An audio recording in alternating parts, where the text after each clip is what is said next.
and welcome back. You're watching Mom to Mom. I'm RaDeana Montgomery. And I'm Liz Fusato. And if you're just joining us, we've been talking about, thrift store shopping, home decorating, and different finds that we've had or that we've found personally.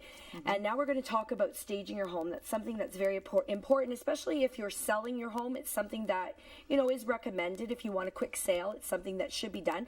And joining us now is Melanie Elliott, and she is from Monarkey Staging and Photography. And thank you for joining us today, Melanie. Thank you for having me. This is great. So talk a little bit about the name. It's kind of unique. The staging and photography kind of speaks for itself, but the Monarkey, where does that come from? Monarkey, well, I guess I'm going back now 3 years. I started my business. I was a social worker for 10 years, and I had my son, who is now 6, and then after the birth of my daughter, who's now 3, I decided I wanted to be home with her. So anyways, there was a lot of soul searching, and I'm big into signs and that sort of thing. So the monarch butterfly and the key, the skeleton key, I was always seeing those signs, and so I'm like, okay, this means something. That's fantastic. It's, opening new doors, freedom, change, that sort of thing. So monarchy and staging photography. And the butterfly too is very colorful, right? Yeah, so that's right. Pop of color for sure. The pop of color is a big one for staging. Oh, definitely. And we were talking about that earlier. That's right. So hopefully you can help me because, I have that problem with that pop of color. I just don't know how to make it pop. Sometimes it's a little overwhelming. How important is staging for people that are wanting to sell their home? And will it sell? So often people are sitting back and thinking, hey, my house has been on the market for, X number of months. Yeah. What's going on? Yeah. And why is it not selling?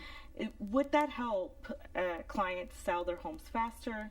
And why would they consider staging? Yeah, generally across the board, because I'm a home stager, my husband's a real estate agent, so I have some kind of background knowledge on real estate. And some people, if their house doesn't sell, then they get a stager. But it's always recommended before you list your house, you get it done right, you list it for the right price, and then it doesn't sit on the market, and you're getting more money for your house. So yeah, it kind of works hand in hand. And I think too, sometimes what happens is people, I know in talking to people, they get offended a little bit by and I know you don't do that, but and I don't think any stager deliberately means to do that. But sometimes they think, what's wrong with my house? And talking about that red room, to me, I'd love that red room, but I get it. I do get it. Not everybody coming in is going to be able to picture themselves in that red room. So when you're talking to clients, how do you massage that, I guess, and how do you break that news to them in a delicate way that they do need to make that change? Well, and it's just in how you say it, right? I think when I go in, I'm just very upfront and say, okay, you have to think of your house as not your house anymore. We have to depersonalize it. It's not that your stuff isn't lovely or that it's not in or that sort of thing. It's just, how motivated are you to sell your house? And if you are motivated, then these are the things that we need to do. So, I try and set the stage that way, and then, most times they're pretty receptive to my recommendations in moving forward. I think your social worker background helps a little bit too. I think that as well. I find that, I get along well with most people, and So what area, is there an area of the house that needs the most staging that you would probably stress to people, this must be done? Is it the kitchen, the family room, or is it the whole house? Yeah, I wouldn't pick a room and say, yes, the kitchen. It's, most times I start outside, so curb appeal, first impressions are lasting ones. So some people overlook the outside of the house, but people formulate their opinions very quickly. Yes, they do. They walk in, within seconds, they'll walk out. So the first walking up to the house, if it's not, neat, tidy, organized, that's one area.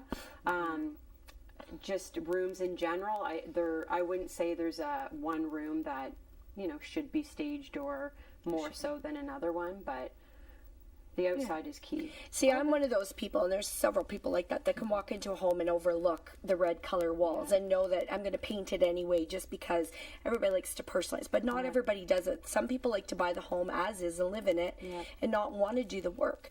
You know, so that is, and that's the key. And even with the pictures on the wall, it's distracting. So if you, in my house, that one wall with all my kids, I could understand that would be very distracting if somebody came in. They'd be focused on looking at those dance pictures instead of looking at the house, and then maybe they so miss removal of anything personal. When you say depersonalizing, you mean removal of family pictures, little knickknacks from grandma that perhaps is cluttering, rather than so that I'll just say then someone can appreciate the crown molding. That's right. Rather That's than right. The features concentrating on these little bits and pieces that are missing the big picture. It's distracting. The floor. That's it's distracting, right? So you kind of want to create a flow. That's right. I think we have some video too of a house that you staged. It was a vacant home, because that's another thing that people forget is they'll have vacant homes and they just think they should just sell them vacant, that people can go in, and there's a look at one there where the before and after, if you want to talk about that. Yeah, so that was the before, and then we added the bar stools, the kitchen table. There's your pop of color. Yeah. Before, that's the living room in the front, big windows, and it was the owl. Yeah, there's the owl.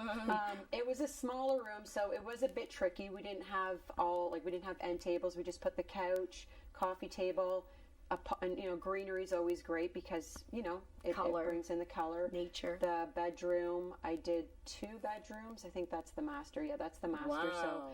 So very nice. Some more color, romance. People want to feel at ease in a bedroom. They don't want to see TVs. They don't want to see laundry baskets. TVs is a big one. Okay. Nothing on the. So my general rule of thumb: less is more. So taking away everything and then having me come back to showcase with different pieces, books. You see the room better Flowers. too, right? That's Like it gives you an idea of the room, and then you can see maybe how much space you have. Because when a room is cluttered and you're looking at a house, it's hard to decide whether, is my bed going to fit in there, and because you just can't get a concept of and that's why an unstaged house is a problem too, because again, you can't tell, like, will my king size bed fit in this room? Because I don't really know. I mean, you can give me measurements, but that doesn't mean anything to me, right? Yeah. So and that's with the vacant home. So that you're exactly right. It's hard for people to picture their furniture in the house, furniture placement, the size of the room. People walking through, potential buyers will pick out the flaws instead of focusing just on the flow. That's right. Of the house. So I noticed in the vacant home, you actually bring in full pieces of furniture for people. So say you go into a home and perhaps some things are a little outdated, or maybe it was a grandparent's home that you're selling. Yeah. And so you want to take grandma's stuff out, and will you bring in the fresh new furniture for the staging for people, or? Yes. So stagers do it different ways. I now warehouse my own furniture to keep costs down, to make it more affordable for home owners, because renting from a big city, Mississauga, Toronto, it does cost quite a bit of money. So I do warehouse my own. I bring the furniture in, stage that way. Sometimes it is using old and new. I like that. Yes. Some people don't, but I think it is really in for staging, for living in your home. So we do that. We try to utilize the homeowner's furniture as much as we can to keep costs down and make it homey and warm. Yeah, because they have to live in it. That's right. They still have to live in it. I mean, the key is hopefully it sells quickly, but sometimes, houses can sit for a few months. So if they're sitting and you're living off somebody else's furniture, that can be uncomfortable as well, so right? It's, for vacant homes, we bring in everything. Wow. If you're still living in the home, because some people too, a lot of the times they'll have a bedroom converted into an office. Yes. So the first thing I'll say is you always have to convert that back into its original function.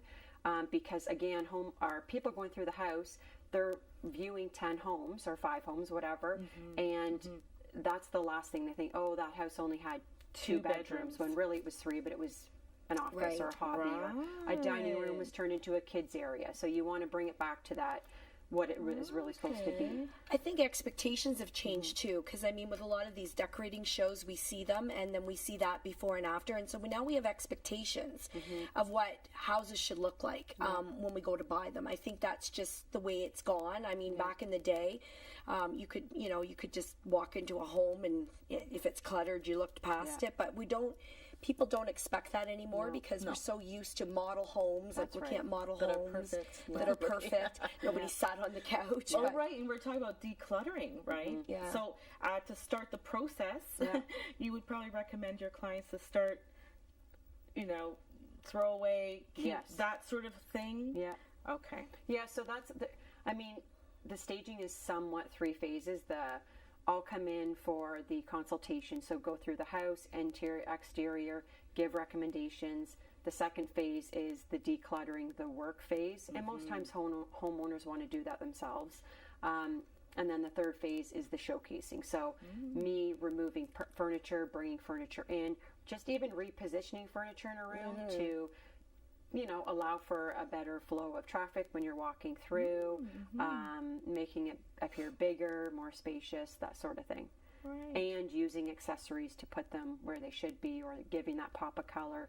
New throw pillows, blankets, that's a big thing, just to make it airy, bright. Yeah. I wonder how many clients afterwards go, I kind of like this house now. I don't want to sell Well, it. and it's interesting you said that, because I've had a few clients, that's what's happened.